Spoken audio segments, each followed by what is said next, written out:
DIGBOLUGI kan bẹ lórí social media Lizzy Harejan ló ń jẹ́ ńṣe ló ń gbókáyé gbogbo èèyàn ló ń bù jẹ ó ti dológun ẹ̀hànà tó ti sánlé ti pẹ́ tìyá ti bàbá rẹ̀ ni wọ́n wọ̀n lépè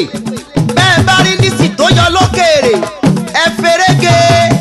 ẹ máa sáré lẹ́lẹ́lẹ́ ẹni tó bá dúró de wèrè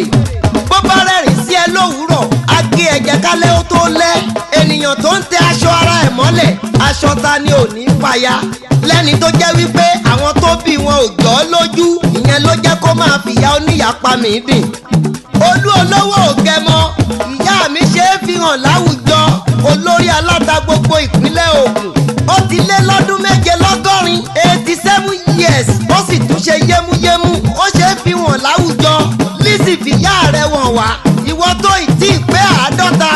50 years lára rẹ̀ sì ti hun jọ tó ti darúgbó tó tún wá ń wò lẹ́búlẹ́bú bí iná fìtílà ó lé lọ fi mú fílẹ̀ o gbogbo aláta ìpínlẹ̀ Ògùn ló fìyà mi jọ lórí wọn gbogbo abiyamọ tá a bá sì pè ní jẹ́ bó o pè yá mi lájẹ́ ìyẹn ò jẹ́ nǹkan kan Lizzy fìyà rẹ̀ wọ̀n wá o àti ẹ̀gbọ́n pé ń ṣe ni wọ́n lẹ̀ lóko pa lójú pópó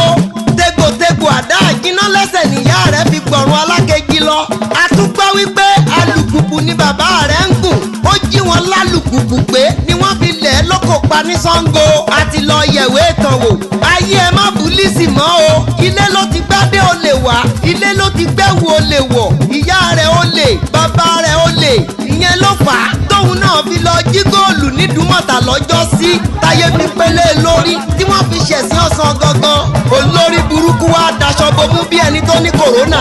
Lizzy Harejan gbogbo obìnrin ló ń wọ mínísíkẹ́ẹ̀tì ìwọ náà tiẹ̀ wọ mínísíkẹ́ẹ̀tì káwo bẹ́sẹ̀ ẹ ṣe rí ẹlẹ́sẹ̀ bí ẹsẹ̀ ẹyẹ olóńgó káwíkáfọ̀ oníyàwó mi aṣẹ́wó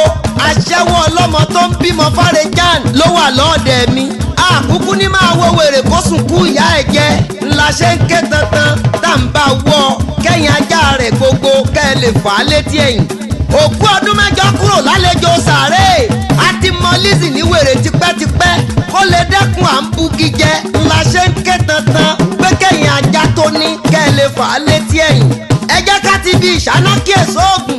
ṣẹ́ni tó lọ́kọ rẹ̀ ńlé á máa bú ọkọ ọlọ́kọ ṣẹ́ni tó rẹ́ni bíi á máa bú òbí olóbì abẹ́ni tó bímọ re á máa pẹ́ nìkan lágàn tó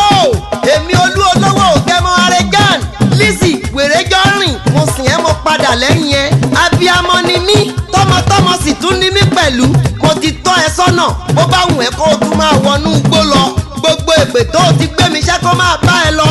èpè tó o gbéyàwó mi ṣẹ́ kó máa bá ẹ lọ èpè tó o gbé ìyá mi ṣẹ́ kó máa bá ẹ lọ èpè tó o gbọ́mọ mi ṣẹ́ kó máa bá ẹ lọ èpè tó o gbé gbogbo olóore àtọ̀wọ́n ọ̀rẹ́ mi ṣẹ́ kó máa sìn ẹ́ rebikíbi tó o bá ń lọ torí pé ibi tí ọ̀gẹ̀dẹ̀ bá wó sí ibẹ̀ ní rà á sí Olowogemo Harejan Lizzy mo ti sìn ẹ́ ó di gbére o ó dàbọ̀.